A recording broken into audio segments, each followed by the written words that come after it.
Nowshera Firoz district reporter राजा rice Solanki. Police मुकाबला नौशहरा फिरोज के करीब मुबैना पुलिस मुकाबला, 3 मुलजमान जख्मी हालत में गिरफ्तार, एक कार बरामद। नौशहरा फिरोज सिटी पुलिस और सीआईए पुलिस की रोड़ी केनाल के पास मुश्तरका कार्रवाई, 3 मुलजमान गुलाम अब्बास खुखर, अब्दुल लतीफ और अली हसन चांडियो जख्मी हालत में गिरफ्तार करने का दावा। नौशहरा फिरोज मुबीन पुलिस मुकाबले में ड्राइवर नादर को कार समेत पुलिस तहवील में ले लिया गया है।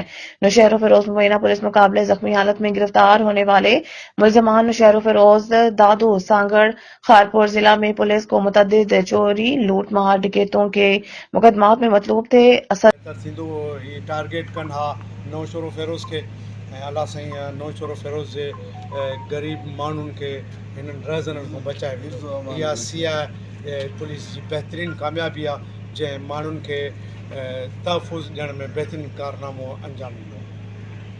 सर किथे मुक़ाबिलो थियो?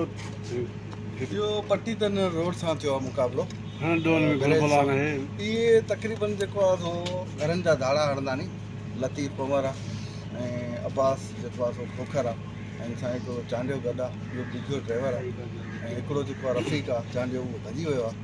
हे तक़रीबन जेको आहे सो हुननि जो ॾोह करण जो अंदाज़ इहो आहे, घरनि में घिरी करे घर भातियुनि खे यरगमाल करे पंहिंजो जेको आहे इहो कंदा नी।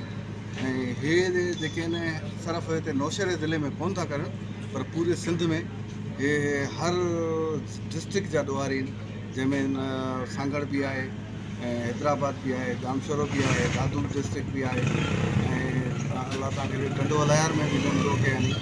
हे काफ़ी जेको आहे माना मतिलबु हिकु वॾी गैंग आहे हिननि जी, जेके घरनि में घिरी करे